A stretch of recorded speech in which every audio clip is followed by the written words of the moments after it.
नमस्कार।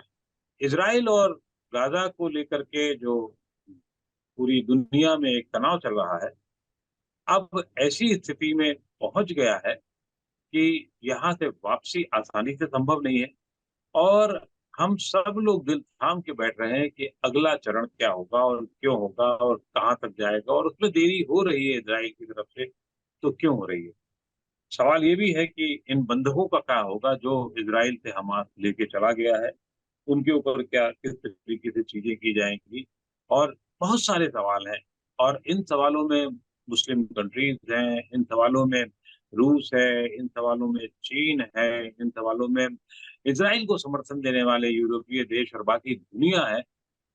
होगा क्या? ये लाख टके का सवाल है और इस पर हमारे साथ बातचीत करने के लिए आज 2 विशेषज्ञ मेहमान हैं।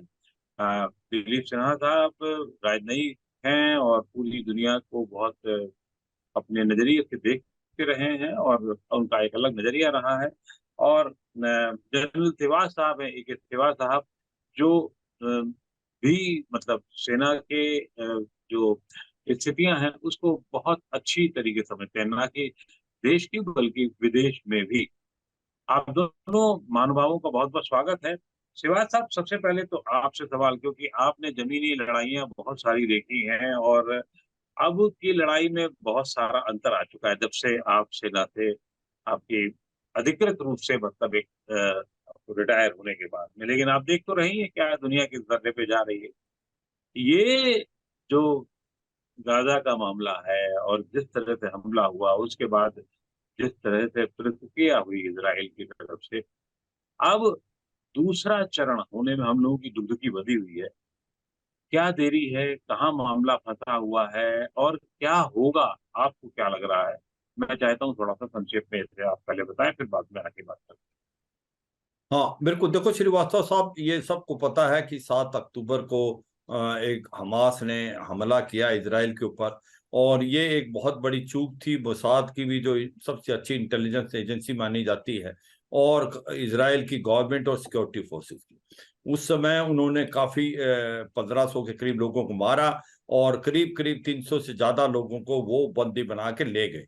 अब जवाब तो इज़राइल ने देना था, इसमें कोई शक नहीं। इज़राइल ने अब पलटवार किया है और इज़राइल जो अब ने मन बनाया है कि जब तक हमास का पूरा खात्मा नहीं कर देगा, वो रुकने वाला नहीं। हमास जो है वो अभी गाज़ा पट्टी के अंदर है और हमास की जो टॉप लीडरशिप है वो गाज़ा पट्टी में नहीं है, वो सीरिया में भी है, वो कहीं न कहीं यमन में भी है, कहीं न कहीं वो इराक के अंदर भी है। स्पेशली आनलिया जो उसके कमांडर। अब जो ऑपरेशन पहले 2 फेजेज में चला है इजराइल की तरफ से, जो पहला फेज था वो था सॉफ्टनिंग अप, कि आप इतने बम डालें, इतने रॉकेट, मिसाइल और एयर पावर का इस्तेमाल करें कि जो इलाका है गाजा पट्टी का वो सोफन अप हो जाए, ज्यादा नुकसान हो हमास को, और जो सेकंड फेज ऑपरेशन का जो अंदर घुसना है वो आसान हो जाए। इसके मद्देनजर रखते हुए इजराइल ने अपील भी की गाजा पट्टी में जो पैलेस्टीन हैं कि वो नॉर्थ से साउथ गाजा की तरफ चले जाएं, मगर वो हुआ नहीं क्योंकि हमास ने उनको जाने नहीं दिया। हमास उनको एक प्रकार से ह्यूमन शील्ड यूज कर रहा है। अब ये भी सच्चाई है, जो हमास है उसने बहुत ही अच्छी टनल डिफेंस बना रखी है गाजा पट्टी के अंदर, और जिसके अंदर घुसना बहुत ही मुश्किल है, और इसको भी मद्देनजर रखा है इजराइल ने, जो कि अपना सेकंड फेज स्टार्ट करने के लिए। अब उसने पूरा फर्स्ट फेज खत्म कर लिया है कि जिससे उसने ज्यादा से ज्यादा जो मिलिट्री इंफ्रास्ट्रक्चर है हमास का, उसको बर्बाद किया है, और काफी हद तक जो टनल डिफेंस है वो जो है उनके अंदर भी काफी डैमेज किया है। पूरा तो नहीं कर पाया है क्योंकि वो 30 से 70 मीटर गहराई के अंदर है। अब उसने जो सेकंड फेज ऑपरेशन कर लिया है, और सेकंड फेज ऑपरेशन उसने इस ढंग से किया है कि उसको इतना ज्यादा पब्लिसाइज नहीं किया कि छोटे छोटे स्ट्राइक करके वो अंदर घुस रहे हैं और इलाके को जीत रहे हैं और फिर आगे जा रहे हैं, और हमास के जो लड़ाकू हैं उनको मारा जा रहा है। अब सच्चाई यह है कि इस जिस लड़ाई के अंदर 7 से 8 हजार के करीब सिविलियन कैजुअलिटी भी हो गई जो पैलेस्टीन की, क्योंकि वो कोलेटरल डैमेज में फंस गए और उनको ह्यूमन शील्ड भी इस्तेमाल कर रहा है हमास। अब ये लड़ाई लंबी खिंचने के आसार ज्यादा नजर आ रहे हैं, क्योंकि जब इजराइल अंदर घुस गया है टनल डिफेंस के अंदर, सिस्टमैटिकली उसको खत्म तो करेगा, मगर उसमें समय बहुत लगेगा। और उसमें उसके जो होस्टेजेज हैं वो भी सुनने में आया कि कहीं छुपा रखे हैं टनलों के बीच में, उनकी भी लाइफ को बहुत बड़ा डेंजर हो सकता है। ऐसे में जो देश इसके साथ आए हैं वो हैं एक प्रकार हिजबुल्ला डायरेक्टली, जो एक टेररिस्ट ऑर्गेनाइजेशन है जो साउथ लेबनान से, होती रिबल यमन से आए हैं, और बाकी देश जो है मुस्लिम वर्ल्ड के एक प्रकार से बातें तो करते हैं मगर कोई ओपनली नहीं आया है, और ना किसी ने अपना बॉर्डर ओपन किया। जैसे हाफा बॉर्डर इजिप्ट का वो बंद था, शायद अब खोला है उन्होंने, ओनली फॉर फॉरेनर्स और जो इंजर्ड है, बाकी कोई रिफ्यूजी लेने को तैयार नहीं है। कोई देश अगर आ सकता है इस लड़ाई में तो वो ईरान है, और ईरान को काउंटर करने के लिए अमेरिका ने दो मेडिटेरियन जो अपने मेडिटेरियन सी में दो एयरक्राफ्ट कैरियर ग्रुप लगा रखे हैं, जिसमें 20,000 के करीब लोग हैं, 40 करीब करीब शिप्स और फ्रिगेट्स हैं। तो इसलिए उसको डराने के लिए तो ये लगता है कि ये जो लड़ाई सेकंड फेज की चल पड़ी है वो इतना आसानी से खत्म नहीं होगा। और ऐसा लगता है जितनी ये लड़ाई लंबी खिंचेगी, it is disadvantage to Israel, advantage to Hamas, because धीरे धीरे पब्लिक ओपिनियन चेंज हो रहा है। जैसे जैसे पैलेस्टाइन की कैजुअलिटी हो रही है तो आक्रोश पैदा हो रहा है, स्पेशली मुस्लिम वर्ल्ड में, जो आज तक न्यूट्रल थे वो शायद अब टिल्ट कर रहे हैं पैलेस्टाइन और हमास कॉज के लिए। इसी प्रकार से जो यूरोप जो बिल्कुल इकट्ठा खड़ा हुआ था इजराइल के साथ, वहां पर भी अब लोग सड़कों पे आने लगे हैं, इजराइल के अगेंस्ट विरोध कर रहे हैं, क्योंकि जो पैलेस्टाइन की बड़ी कैजुअलिटी हो रही है। अब क्या होगा जी ये समय बताएगा, मगर एक चीज है कि अभी हमास ने जो फॉरेन के हॉस्टेज हैं उनको छोड़ने का ऐलान किया है कि आने वाले समय में उसको छोड़ेगा। उससे क्या इम्पैक्ट होगा वो तो समय ही बताएगा, मगर वाकई ये लड़ाई इतनी जल्दी खत्म नहीं होने वाली। क्या ये लड़ाई लंबी खिंचेगी, क्या ये लड़ाई के अंदर और देश भी आ सकते हैं, इसका भी कहना बड़ा मुश्किल है श्रीवास्तव साहब। बिल्कुल बिल्कुल, बिल्कुल सही कह रहे हैं आप। इसका कहना बहुत मुश्किल है, लेकिन जो इजराइल का बेसिक उद्देश्य है हमास को खत्म होना, और हमास जैसा कि आप खुद कह चुके हैं वो सिर्फ वहां नहीं है, गाजा में नहीं है, बल्कि वो और देशों में है, उसका नेतृत्व, उसकी लीडरशिप जो है। दिलीप जी, क्या सचमुच हमास को खत्म कर पाना नामुमकिन है? क्योंकि खास तौर से हम जब तक देखते रहे हैं, पुराना इतिहास है, ऐसे लोगों को, ऐसे संगठनों को दबाया तो जा सकता है, लेकिन खत्म होना बहुत मुश्किल काम होता है। और अगर इसके बाद जाएं तो इस विवाद को खत्म होना क्या आसान है? क्या संभावना 1% भी आपको नजर आती है क्या? नहीं, विवाद तो खत्म होने वाला नहीं है। पिछले 70-80 साल से चल रहा है और ये चलता रहेगा, क्योंकि दोनों ही पक्ष अ, हिंसा पर उतारू हैं। दोनों ही पक्ष समझते हैं कि हिंसा पहला हथियार होना चाहिए, पहली जो कार्रवाई होनी चाहिए वो हिंसक होनी चाहिए। तो राजनयिक का, बातचीत का इसमें को बहुत कम है। तो एक तो ये बात हो गई। जहां तक बात है कि क्या इसराइल हमास को पूरी तरह खत्म कर सकता है, इस पे मेरे ख्याल से इसराइल की जो नीति रही है वो है कि धीरे धीरे करके उनकी जो मारक क्षमता है उसे कम किया जाए। अभी तक जो इसराइल की नीति थी वो थी कि फिलिस्तीनी अथॉरिटी जो है, पैलेस्टीन अथॉरिटी, जो कि रमल्ला में स्थापित है, अ, उसकी ताकत कम की जाए, क्योंकि वहाँ महमूद अब्बास है, उनको बहुत सपोर्ट प्राप्त था। तो इसराइल ने हमास को प्रमोट किया, और इसका बहुत संकेत हमारे पास कि इसराइल ने हमास को सपोर्ट किया कि हमास पैलेस्टीन अथॉरिटी की शक्ति को कम करे। अब स्थिति ये हो गई कि पैलेस्टीन अथॉरिटी जो है वो एक नाम मात्र संस्था बन के रह गई है। यदि आज वहां चुनाव हो तो महमूद अब्बास हार जाएंगे, इसलिए 2006 से उन्होंने चुनाव नहीं किया है। और हमास की शक्ति बढ़ती रही है। तो अ, हमास को जो उन्होंने एक एक पैदा कर दिया इसराइल ने, अब हमास बहुत शक्तिशाली हो गया और हमास ने इसराइल पर आक्रमण कर दिया। तो अब इसराइल का प्रयास रहेगा कि हमास की जो मारक क्षमता है उसे खत्म किया जाए। हमास पूरी तरह से खत्म नहीं होगा, लेकिन उसकी जो मारने की क्षमता है वो निश्चित रूप से कमजोर कर दी जाएगी, ताकि मान लीजिए कि 10 साल 15 साल के लिए शांति खरीद सके इसराइल, और उतने दिन तो शांत रह सके, उसके बाद फिर आगे देखा जाएगा। जी, बिल्कुल सही कह रहे हैं। लेकिन ये बताइए सिवा साहब कि अभी की स्थिति में दोनों रणनीतिक खेल खेल रहे हैं, छोटे-मोटे हमले चल रहे हैं, कुछ एक आध लोगों को छोड़ने की हमास घोषणा करता है। तो ऐसा तो है नहीं कि इज़राइल की जो रणनीति है वो ही सफल होने जा रही है, क्योंकि वो तो ये चाहता है धीरे-धीरे करके उनको थोड़ा उनको कमज़ोर किया जाए हमास को, और उसके जो समर्थक दल हैं या देश हैं या जो भी हैं, वो उनको कमज़ोर किया जाए। लेकिन उसी तरीके से उस टाइम बाई तो हमास भी कर रहा है ना, हमास भी तो अपने समर्थक देशों को एक करने की कोशिश कर रहा है और उसमें लगा हुआ है। तो इस रणनीति में कहाँ तक बात आगे जाएगी? आपको क्या नज़र आता देखो श्रीवास्तव साहब, जैसे एम्बेसडर साहब भी बता रहे थे, सच्चाई यह है कि इजराइल के पास और कोई चॉइस नहीं। इजराइल को जितना भी मिलिट्री पावर हमास की खत्म करेगा उतना ही उसको फायदा है। और नेतन्याहू को बहुत ज्यादा डोमेस्टिकली भी बहुत प्रेशर है। और जिस प्रकार से 7 अक्टूबर का हमला हुआ, तो आज की तारीख में इजराइल चाहेगा हमास को इतना कमजोर कर दे कि वो उसके अंदर काबिलियत और क्षमता नहीं रहे। जैसे बार बार पूरे वर्ल्ड में भी ये बातचीत आ रही है, आप भी कह रहे हैं कि क्या आसान होगा हमास को बिल्कुल कंप्लीट खत्म करना। अगर उसकी मिलिट्री पावर को आप काफी हद तक खत्म कर देंगे, तो इसमें कोई शक नहीं कि आने वाले समय तक, कुछ एक टाइम तक उसकी इतनी रिवाइवल पावर नहीं है।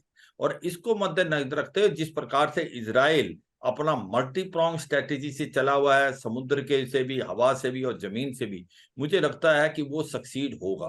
क्योंकि जिस प्रकार से उसने अभी 30 से 40% जो मिलिट्री पावर है हमास की, उसको नष्ट कर दिया है। और उसको नष्ट करने का तरीका यही है कि उसने अपने एयर पावर का इस्तेमाल किया है, रॉकेट्स और मिसाइल पिन पॉइंटेड हिट किए हैं। और जो मिलिट्री एक प्रकार अथॉरिटी हमास के अंदर है, उसको काफी हद तक गाजा पट्टी में खत्म किया है। और अब वो धीरे धीरे जो ग्राउंड ऑपरेशन कर रहा है, जो उसने अनाउंस नहीं किए मगर उसने स्टार्ट कर दिए हैं ग्राउंड ऑपरेशन में, वो एक प्रकार टनल के अंदर जो हमास के लड़ाकू छुपे हुए हैं उनको बाहर निकालना, उनको खत्म करना। और ये मुझे लगता है कि इसमें टाइम लगेगा, क्योंकि इसकी ये जो लड़ाई है टनल डिफेंस की, वर्ल्ड में आज तक कहीं ज्यादा लड़ी नहीं गई है, ये बहुत ही मुश्किल है।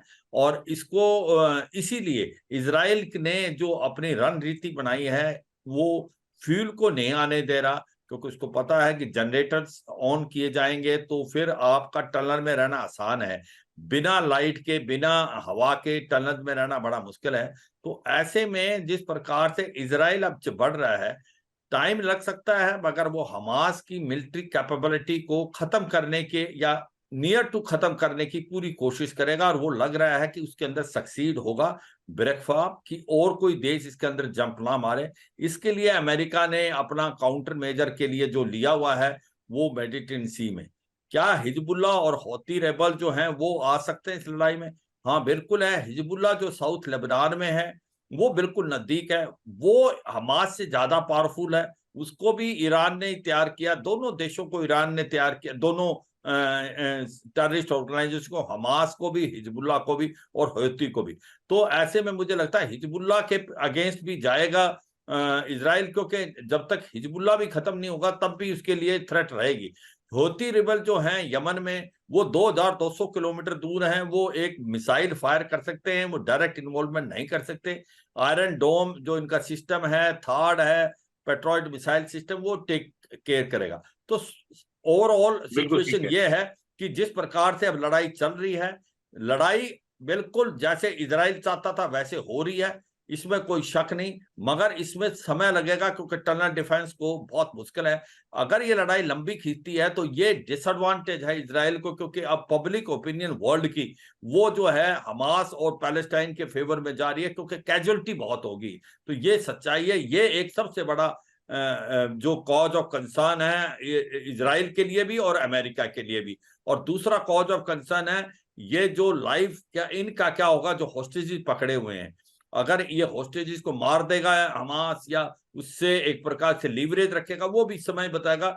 वैसे इजराइल ने कोई भी स्वैपिंग करने के लिए मना कर दिया। जो 6000 पैलेस्टाइनी उनके बदले ये इतने हॉस्टेज मिले, वो मना कर दिया उसने। इसका मतलब कहीं ना कहीं इजराइल ने पक्का मन बना लिया है कि हमास को जितना भी ज्यादा खत्म करे उतने की कोशिश करेगा आने वाले समय में। श्रीवास्तव साहब जी, हिजबुल्ला, यमन, ईरान, ये सब एक तरीके से हमास के साथ हैं। लेकिन दिलीप जी, क्या दुनिया दो हिस्से में बढ़ गई है इस मामले को लेकर, या अभी भी भारत ऐसे देश कई हैं जो चाहते हैं किसी तरीके से ये बहुत तनाव की स्थिति ना बढ़ने पाए, और होगा तो क्या इनका कोई दबदबा होगा, ये कुछ कहने की करने की स्थिति में होंगे? देखिए, आपने बिल्कुल ठीक कहा कि विश्व निश्चित रूप से अभी दो हिस्सों में बंट गया है। और दोनों जो युद्ध हो रहे हैं, यूक्रेन में और फिलिस्तीन में, इसराइल में, दोनों में जो समीकरण है दोनों पक्षों का, वो लगभग एक जैसा ही है। यूक्रेन में भी रूस, चीन, ईरान एक साथ है, और उनके साथ वो उत्तरी कोरिया भी है। एक क्वाड वहां पे है। और इधर पश्चिमी देश हैं, अमेरिका, यूरोप। भारत की स्थिति थोड़ी अलग है। भारत प्रत्येक विषय को उसके मेरिट्स पर, उसे एग्जामिन करके उस पर बात कहता है अपनी। जैसे भारत ने कहा कि जहां तक ये आतंकी आक्रमण का सवाल है, उसकी भारत निंदा करता है निश्चित रूप से। लेकिन जहां तक टू स्टेट सॉल्यूशन जो है कि दो अलग अलग राज्य होने चाहिए, उसमें भारत समर्थन करता है दो राज्यों का। तो भारत की स्थिति इशू बेस्ड है, न कि पक्ष बेस्ड, कि इसराइल बिल्कुल ठीक है, हम उसका पूरा समर्थन करते हैं, या यूक्रेन बिल्कुल ठीक है, हम उसका पूरा समर्थन करते हैं। हम एक एक हर विषय को जांच कर उसके जो मेरिट्स है उस पर हम अपना स्टैंड लेते हैं। लेकिन हाँ, ऐसे कई देश हैं, विशेषकर जो इस्लामी मुल्क हैं, वो, और जो जो समर्थन करते हैं इस्लामी मुल्कों का। जैसे इस दफा 120 देशों ने सपोर्ट किया जनरल असेंबली में रेजोल्यूशन को। तो ध्रुवीकरण निश्चित रूप से हो गया है। उसमें कुछ देश जैसे ब्राजील है, भारत है, जो कि दोनों में से किसी एक पक्ष के साथ नहीं है और चाहते हैं कि शांति स्थापित हो और बातचीत हो। ऐसे देश हैं दुनिया में। लेकिन जो प्रमुख शक्तियां जो हैं विश्व की, वो निश्चित रूप से बटी हुई हैं दो हिस्सों में, दोनों युद्ध में, यूक्रेन में भी और इसराइल में भी। मैं इसमें एक बात और जोड़ना चाहूंगा कि क्या ये इस्लामिक देशों का, अगर आप बहुत शब्द केंद्रित कर दें, तो वर्सेस कुछ बनने जा रहा है वो स्थिति, क्योंकि दुनिया में बहुत तेजी से जो हालात हो रहे हैं वो अलग अलग किस्म के हैं। वो ठीक है, विरोध होते हैं, बाकी जगह पे भी बहुत सारा विरोध और समर्थन की राजनीति चलती है। एक डर जो है वो वर्सेस का, जिसका मैंने अभी शब्द इस्तेमाल किया, उस तरीके का कुछ होने जा रहा है, या ये कि उससे अभी बचाव की स्थिति है, या उससे लोग, या दुनिया, या दुनिया का नेतृत्व बच रहा है उससे? ये आपने दिलीप। मुझसे पूछा। अच्छा, देखिए, ऐसा जी नहीं जी। है कि ये लड़ाई जो है, इसमें जो ध्रुवीकरण विश्व का हुआ है वो इस्लामी और गैर गैर इस्लामी देशों में, ऐसी बात नहीं है। जो ध्रुवीकरण है वो पश्चिम और पूरब के बीच में है। अब ये बात निश्चित रूप से है कि इसराइल के मामले में जो इस्लामी देश हैं वो लगभग सारे के सारे हमास के साथ हैं। वो विरोध में। यानी कि इस मामले में उसके विरोध कर रहे हैं। लेकिन यूक्रेन में ऐसा मामला नहीं है। तो इस्लामी मुल्कों का जो स्टैंड है वो इसराइल के मामले में है, क्योंकि वो फिलिस्तीन के समर्थन में है। लेकिन उसमें भी आपको देखना होगा कि जो रेजोल्यूशन था जनरल असेंबली में, यूएन जनरल असेंबली में, उसमें ट्यूनिसिया ने एब्सटेन किया, अल्बानिया ने एब्सटेन किया। तो ऐसा नहीं है कि सारे ओआईसी देश जो है बिल्कुल एकजुट होकर के उसके साथ हैं।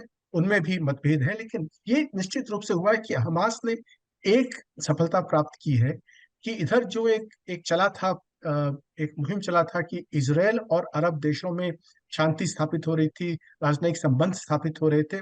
वो प्रक्रिया निश्चित रूप से हमास ने रोक दी है। बस और कुछ वर्षों तक तो निश्चित रूप से ये प्रक्रिया रुकी रहेगी। जी। जनरल सिराज साहब, आपको अब ये युद्ध कहाँ तक जाता दिख रहा है? अगर मगर बहुत सारे होंगे, और उस ऐसी स्थिति में भारत को एक अपनी जो रणनीतिक स्थिति है वो कैसी रखनी होगी, खास तौर से क्योंकि उसके ऊपर भी संकट रहे हैं, उसके ऊपर भी दबाव रहे हैं, सीमाई दबाव रहे हैं।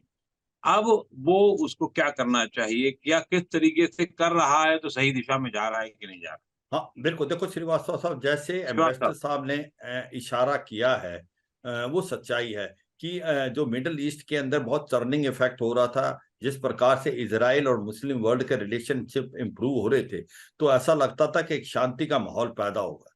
और सबसे इंपॉर्टेंट चीज जो हुई है G20 के मीटिंग के बाद, जब Bharat middle east Europe economic corridor की बातचीत चली, क्योंकि ये एक गेम चेंजर था, फोर्स मल्टीप्लायर था। 40% जो ट्रेड है वो सस्ता होता, 60% वो तेज होता, और वो एक प्रकार मिडिल ईस्ट जो है वो गेटवे टू यूरोप हो जाता भारत के लिए, चाहे वो फ्रांस है, चाहे वो जर्मनी है, चाहे वो इटली है।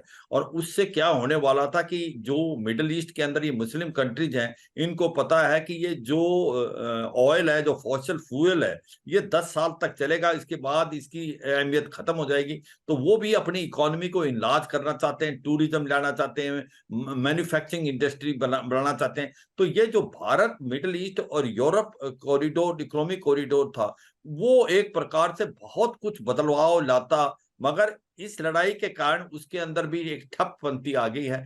इजराइल और मुस्लिम वर्ल्ड के जो रिलेशन बहुत अच्छे हो रहे थे, चाहे सऊदी से, यूएई से, ओमान से, जॉर्डन से, और कहीं ना कहीं ऐसा लग रहा था कि अब यहाँ पर इकोनॉमिक का बोलबाला होगा वो कम होगा। और जो अमेरिका अपना फोकस यहाँ से शिफ्ट करके एक प्रकार से पैसिफिक, इंडो पैसिफिक की तरफ ले गया था, अब उसमें भी कहीं ना कहीं ऐसा लगता है कि दोबारा इस तरफ आने के चांसेस हैं, क्योंकि ये एक्टिविटी यहाँ पर बहुत ज्यादा हो जाएंगी, मुस्लिम और नॉन मुस्लिम की। अब सच्चाई है कि क्या मुस्लिम पूरा वर्ल्ड खड़ा हुआ है आज की तारीख में हमास के साथ?